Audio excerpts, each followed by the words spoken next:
আসসালামু আলাইকুম।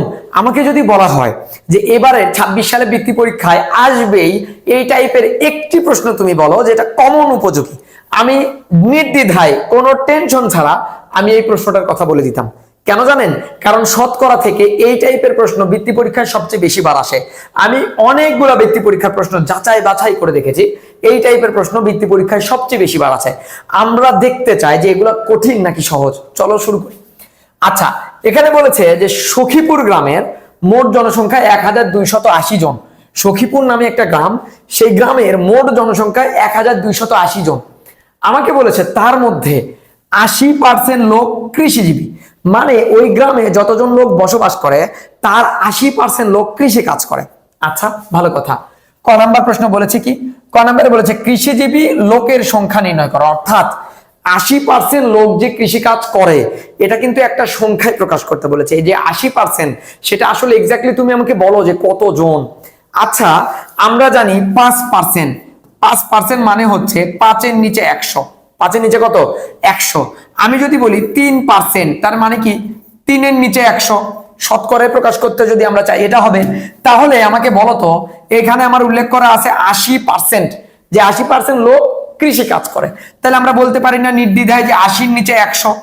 পারি নাকি পারি না বলো? তার মানে 100 জনের মধ্যে 80 জন লোক কৃষি কাজ করে ওই গ্রামে। তাহলে 1280 জনের মধ্যে কতজন করবে সেটা বের করলে আমাদের হয়ে যাবে না উত্তর। তাহলে আমরা যদি বের করতে চাই, তাহলে আমরা যদি ক নাম্বারটা সমাধান করতে চাই, 3 এর ক নাম্বার, তাহলে আমাদের উত্তর কি হবে? তাহলে আমরা লিখবো 100 জন লোকের মধ্যে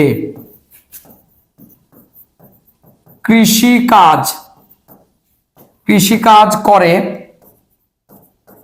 কতজন বলতো? 80 জন। 100 জন লোকের মধ্যে যেহেতু 80%, তার মানে 80 জন লোক কৃষি কাজ করে।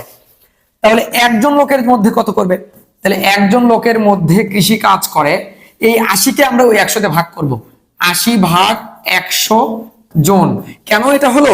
কারণ 100 জন লোক এর মধ্যে কৃষি কাজ করে 80 জন, তাহলে একজন লোকের মধ্যে অবশ্যই কম করবে, তাই ভাগ হলো।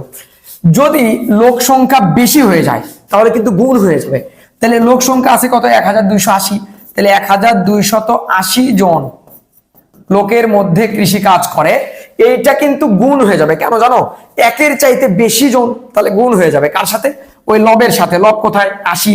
তাহলে আমরা লিখবো কি 80 গুণ 1280, এটাকে ভাগ করবো আমরা কত দিয়ে? 100 দিয়ে। এত জন। আমরা জানি লবে এবং হরে যদি শূন্য থাকে তাহলে আমরা শূন্যগুলো কেটে দিতে পারি একক দশকের ঘরগুলোতে। তাহলে এখানে শূন্যর জন্য একটা শূন্য কেটে দিতে পারছি, এখানে একটা শূন্যর জন্য একটা শূন্য কেটে দিতে পারছি। এখানে কিন্তু হরে আর কিছুই থাকলো না। লবে আছে 8 আর 128। তাহলে আমি যদি গুণ করি 8 8 64, 64 আমাদের পেয়ে যাচ্ছে কত? 4, হাতে থাকে 6, 8 দুগুণী 16, 16 আর 6 যোগ করলে আমরা পেয়ে যাচ্ছি কত বলতো? 22। কত পেয়ে যাচ্ছে? 22। 22 এর আমরা 2 পেয়ে গেলাম, হাতে থাকে 2। তাহলে 8কে 8 আর 2 যোগ করলে কত হবে? 10। তার মানে এই যে 1224 জন লোক এরা কৃষি কাজ করে ওই গ্রামে। 1224 জন লোক কি কাজ করে? কৃষি কাজ করে। বুঝতে পেরেছো? খ নাম্বার প্রশ্নের দিকে তাকাও। খ নাম্বার বলেছে কৃষিজীবী নয়, মানে কৃষি কাজ করে না এমন লোকের সংখ্যা বলো। তাহলে মোটে গ্রামে লোক সংখ্যা 1280 জন, কৃষি কাজ করে 1024 জন। আমরা যদি মোট জনসংখ্যা থেকে যতজন কৃষি কাজ করে বিয়োগ করে দিই, আমরা আমাদের ফলাফল পেয়ে যাব না? তাহলে আমি যদি মানটা বের করতে চাই তাহলে আমাদের কি হবে? আমরা খ নাম্বার দিয়ে লিখবো কি? খ নাম্বার দিয়ে লিখবো গ্রামে মোট জনসংখ্যা কত বলতো? 1280 জন। তাহলে গ্রামে মোট জনসংখ্যা 1280 জন। আচ্ছা, তাহলে আমরা লিখবো কৃষি কাজ করে, কৃষি কাজ করে জন 1024 জন লোক কৃষি কাজ করে। তাহলে মোট জনসংখ্যা থেকে যতজন কৃষি কাজ করে এটা যদি বাদ দিই তাহলে কতজন কৃষি কাজ করে না এটা কিন্তু আমরা পেয়ে যাচ্ছি। তাহলে আমরা লিখবো কৃষিজীবী নয় এমন লোকের সংখ্যা। তাহলে আমরা লিখবো কৃষিজীবী নয় এমন লোকের সংখ্যা কত হবে? বিয়োগ করো তো। 4 আছে 10 হবে কত হলে? 6, হাতে থাকে 1, 1 গেল 2 এর মধ্যে 3, 8 থেকে যদি 3 বিয়োগ করি তাহলে আমাদের হয়ে যাচ্ছে 5, হাতে থাকে না। তাহলে 2 থেকে 0 বিয়োগ করলে আমরা পেয়ে যাচ্ছি 2, আর 1 থেকে 1 বিয়োগ করলে 0। তার মানে এই 256 জন লোক এরা কৃষি কাজ করে না ওই গ্রামে। বুঝতে পেরেছেন? বুঝছেন কিনা বলেন? আমরা আরেকবার একটু বুঝি, খেয়াল করেন। আমাদেরকে বলেছে যে সখীপুর গ্রামের মোট জনসংখ্যা 1280 জন। এই 1280 জনের 80% লোক কৃষি কাজ করে। তাহলে 80% মানে হচ্ছে 100 জনের মধ্যে 80 জন। তাহলে আমরা লিখলাম 100 জন লোকের মধ্যে কৃষি কাজ করে 80 জন। তাহলে একজন লোকের মধ্যে কৃষি কাজ করে, এই 80 কে আমরা 100 দিয়ে ভাগ করব, ভাগ করলাম। এখন 1280 জনের মধ্যে কতজন করবে? তাহলে এটা গুণ হয়ে যাবে কার সাথে? লবের সাথে। তাহলে 80 গুণ 1280 ডিভাইডেড বাই কত? 100। এই শূন্য কেটে দিলাম, এই শূন্য কেটে দিলাম। তাহলে 8 আর 100 অর্থাৎ যদি আমি গুণ করে দিই তাহলে আমাদের মান পেয়ে যাচ্ছে আমরা 1024। অর্থাৎ ওই গ্রামে 1024 জন লোক কি কাজ করে? কৃষি কাজ করে। বুঝছো?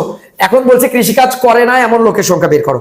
তাহলে কৃষি কাজ করে না, তাহলে মোট জনসংখ্যা আমরা পাইলাম 1280 জন। সেখান থেকে কৃষি কাজ করে কতজন? 1024 জন। আমি যদি বিয়োগ করে দেই তাহলে মোট কৃষি কাজ করে না এমন লোকের সংখ্যা আমরা পেয়ে গেলাম 256 জন। এই টাইপের প্রশ্নগুলো বৃত্তি পরীক্ষায় আসে। ভয় পাওয়ার কিছু নাই, ঘাবড়ানোর কিছু নাই। আমি চ্যালেঞ্জ দিচ্ছি, বৃত্তি পরীক্ষায় আসবে এই টাইপের অনেকগুলো প্রশ্ন আমি তোমাকে এমন ভাবে সলভ করাবো, তুমি ইনশাল্লাহ আমাদের বৃত্তির অনলাইন ব্যাচে যদি যুক্ত হতে পারো তাহলে তোমার নির্দ্বিধায় একদম টেনশন মুক্ত থাকতে পারবা। আমাদের বৃত্তি ব্যাচের লিঙ্কটি আমাদের কমেন্টে দেয়া থাকবে। তুমি ওইখানে তোমার নাম, তুমি কোন বিদ্যালয়ে পড়ো এবং তোমার বাবার নাম কিংবা তোমার আম্মুর নাম লিখে তুমি সাবমিট করো এবং হোয়াটসঅ্যাপ গ্রুপে যুক্ত হও। মনে রাখবা আমাদের বৃত্তির ব্যাচটি সম্পূর্ণ ফ্রি। আগস্ট মাসের 1 তারিখ থেকে শুরু হতে যাচ্ছে, সম্পূর্ণ ফ্রি। তোমাদের জন্য শুভকামনা, যুক্ত হয়ে যাও আমাদের সাথে। আসসালামু আলাইকুম।